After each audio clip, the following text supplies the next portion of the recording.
a shocking incident of former Manipur MLA's wife killed after unidentified assailants placed a bomb at his residence on August 10th.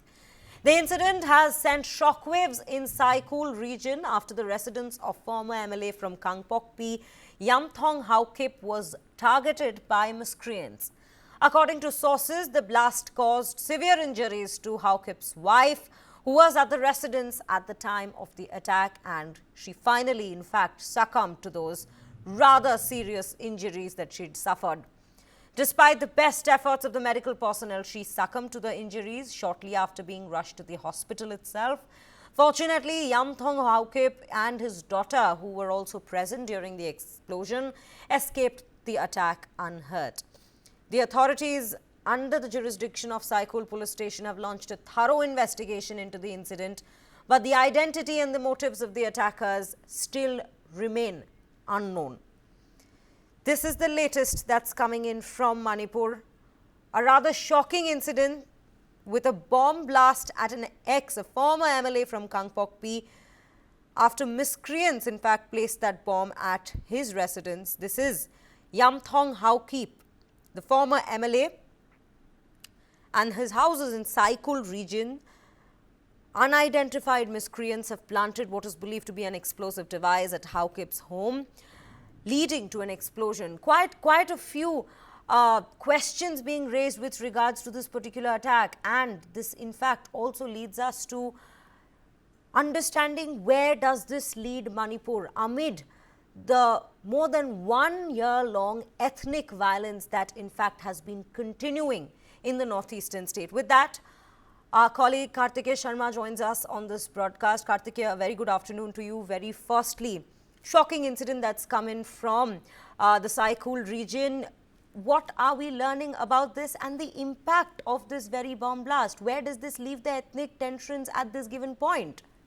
See, there are two or three things. One, she is former MLA's wife, and she got seriously injured and she could not make it to the hospital and she passed away. The second issue is that the Chief Minister in Assembly in his speech has said that there are vested interests in the state who want to destabilize peace in Manipur. He had said this in context of the Jiribam, where the first peace accord was signed for a district between all the tribes, in which a sub-tribe of the Kuki-Zo community was involved.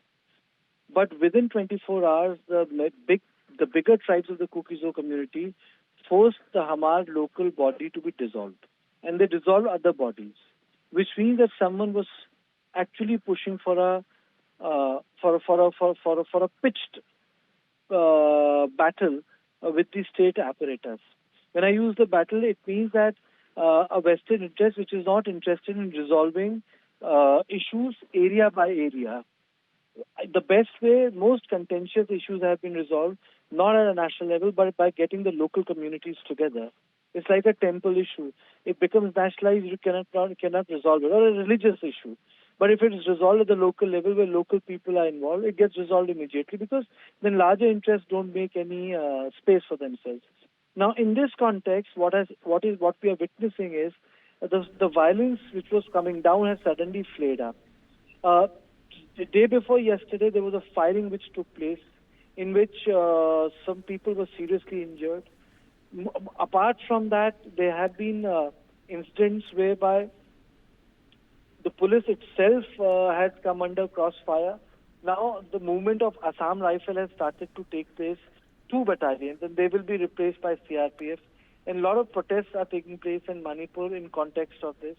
So I think the situation has again become complicated. The Kuki MLAs did not participate in it. And Kuki MLAs not participating and boycotting the assembly again goes on to show that even those who were elected on a BJP ticket were not ready to listen to the party leadership. So I would say that it brings one situation to a knot. Secondly, it puts a bigger challenge for Biren Singh, because you know how hard you try, and if people are not willing to reciprocate, then you really have a problem at hand. So this killing will vitiate the atmosphere even more, because she belongs to the tribal community, and this will again be pinned on certain organizations. The truth is not out, but then it is enough of fodder for another round of verbal fight, another round of flare-up of violence to take place. And what is happening is that the theater of violence continues to shift in Manipur. If you look at the violence points, it's rotating from one part to another. And it just goes on to show that till guns are there in Manipur, till weapons are there in Manipur, it is going to be a very different and a difficult theater of the so-called insurgency. It's not even insurgency. Civil society has armed itself to teeth. Uh, this is unprecedented in annals of modern Indian history, Shreya. Absolutely, Kartikeya. In fact, as we speak of the possible solutions, and you were mentioning as well that we go region by region, given the deep seated tensions that in fact continue to be in fact underway in Manipur. We saw the peace deal that was signed that was negotiated and supervised by the government, that was signed by the Mar group of the Kukis, but that also fell apart because the rest of the Kuki community did not agree to the Mars signing that particular deal. So at this given point, when even when there is a trial, an effort being made by the government to strike a peace deal between these two communities, but we see that fall apart, and then we see such incidents come to the light. Where does this put Manipur at this point? What future do we see for them then? I would say that the larger problem in Manipur is that these forces are not in control. The security apparatus is not working. And for a former MLA's wife to be bombed out like this is something which security should take very, very seriously. If lawmakers and former lawmakers themselves are not secure, how will you restore faith in people? You want internally displaced people to go back to their villages. You want to restore confidence in them so that they can go back to their respective places. Why will they go back? It means that these IDPs or internally displaced people will become permanent settlements. We did a story on the Kuki and the Maiti IDPs, internally displaced people settlements. They're horrible positions. It means that no one knows which part of the which from which direction the bullet will come for you. It is because of the fact that anyhow in the countryside and hill areas you have Kuki militants, you have foreigners also, and then in the valley areas the entire armories of the India Reserve battalions were broken in by mobs and the weapons were taken away for self-protection. So entire valley is full of arms. Either you go for a coordinated search operation, do away with the Sioux agreements, take their weapons back, ensure the valley is demilitarized, then there is some hope. But the fact is that there are so many weapons which are moving around, and they're moving around both in the valley and hill area. It has further complicated the situation. This is not going to go down very easily, Sri, I'm telling you. The bombing which has taken place, the blame will be pinned on the other community. It's not going to be an easy thing. It's going to be a very tough thing to handle right now because you see earlier the common people were involved. Now you are going in for lawmakers and former lawmakers. This is something which will be very seriously taken by the ministries. And in Manipur, the Kuki and the Maiti tension just cannot be negotiated by Nagas only because they're the big brothers. Nagas too have the oldest running insurgency. Either you make dramatic political and administrative changes, or the situation is going to staying there for long haul. The only good thing which has taken place is that the Biren Singh has started to speak much more frequently, clearly, saying things which need to be said. Saying things which needs to be said. Earlier there was a silence, but I think now certain machinery needs to move because if you have this periodic killing, this new normal will become another Kashmir, which is completely unacceptable. In fact, that also brings us to another question as security concerns we are talking about here. The CRPF now replacing 2 battalions of the Assam Rifles, do you think that may help the situation at this given point? Though we do know that the Kukis have been consistently protesting against this move, but maybe a stronger hand, a stronger security force on the ground there might help the situation at this given point? I really doubt that any movement of the force will dramatically change the situation. The movement of Assam Rifles is giving a clear signal that a particular community cannot say that the state forces cannot operate. You see, basically, cookies are saying that the only Assam Rifles should operate in hill areas. But that cannot be accepted. It's unacceptable. Even if there are problems with the mighty commandos, or the state police commandos, by constitution and law, they are supposed to operate in areas. You see, earlier it started with the sixth schedule, then it has become a union territory. Tomorrow they will start talking about that, we want a separate country. My point is very simple. Everything has to be within the territorial integrity of Manipur. You cannot bifurcate a state just because you feel that there is a problem. There are political solutions to it. Maybe the center is not interested in them right now to get the Kuki community. But no community can decide which police force is going to stay, which armed force is going to stay. That's the prerogative of the elected government and the center. So at the end of it, Shreya, I would say that what is happening in Manipur is a spurt of violence which is increasing instead of declining. And when Chief Minister says that there are vested interests, I think it requires a reinvigorated security grid. It has happened multiple times. Both Kashmir and Manipur have flared up once again simultaneously. We can look for problems outside, but the internal issues needs to be ironed out first. Absolutely, Kartikeya. In fact, with that, definitely, there are a couple of conversations that in fact come out here with regards to what exactly is underway in Manipur currently. In fact, going back, my last question to you with regards to this, Kartikeya, would be in the interview where you spoke to Biren Singh and you mentioned yourself that he's spoken about vested interests to not allow, to constantly disrupt the peace, or even trying to bring back peace into the northeastern state of Manipur.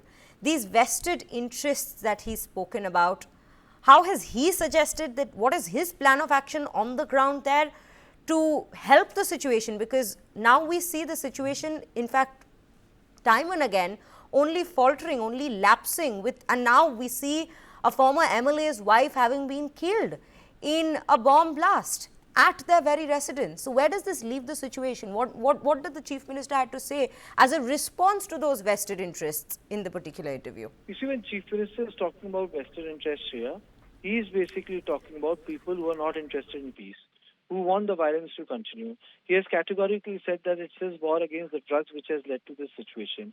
He feels that there are a lot of foreign militants outside who are trying to change the demography of it. Yes, there is a demographic change. Manipur is a unique cultural history. In this unique cultural history, we have to understand that these areas were once ruled by Manipur Maharaja. They were at a particular point of time ruled by the king of Burma. But then now Manipur is also a place where there is a strong Vaishnavite link with the Indian subcontinent.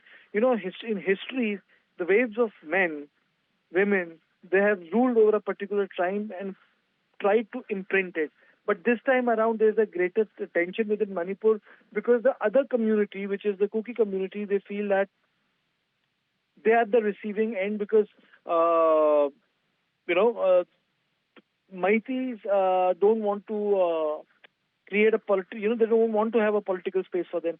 Maitis feel that, they are not against Kukis, but they are against those Kukis who are coming from Myanmar and the Kukis in India sheltering them. So it has created a great distrust. One thing which needs to be done is foreign militants need to be ambushed and foreigners need to be sent back to Myanmar. Right, Kartikeya. In fact, I remember from your conversation back with the Chief Minister, you'd also spoken to him about the center and the action they are taking in. What are they doing for this particular ethnic violence that's in fact been on and underway in Manipur for more than a year now? And given the current circumstances, how do you see the response that had in fact come in from the Chief Minister at that particular point? Yes, please continue. Kartikeya, can you hear us? Right, we'll try and the Chief Minister. Right, Kartikeya. Yes, can you hear us? I can hear you, Shia. Yes, please continue. I'm saying the Chief Minister is besieged. There are very few options. One part of the community is not participating in the political process. Other part of the community has taken a very hardline issue. They have actually raked up these issues internationally. I think you see what is required is that you go after the people who are actually perpetrating violence. And for the violence to end, you need the guns back. One point is what? You have guns outside. Once you have guns, then you can deal with militant civil society organizations. People operating beyond the boundaries of the state needs to be get in. So those who are not part of the state apparatus but part of the civil society but having more say than the state needs to go back either to the barracks or to their classrooms or wherever they should be. They should not be deciding policies, only elected members should do, and those who are elected should come back to the assembly. I think a normal situation where first the lawmakers need to get their acts right. This they need to get back to assembly to do. Cannot boycott assemblies like that. Absolutely, Kartikeya. Thank you for bringing us all those insights into what exactly is underway in Manipur. A shocking incident, ladies and gentlemen, that's come to light again. And this is from the Saikul region of Manipur, wherein a former MLA's wife has in fact died because of a bomb blast that took place in their residence.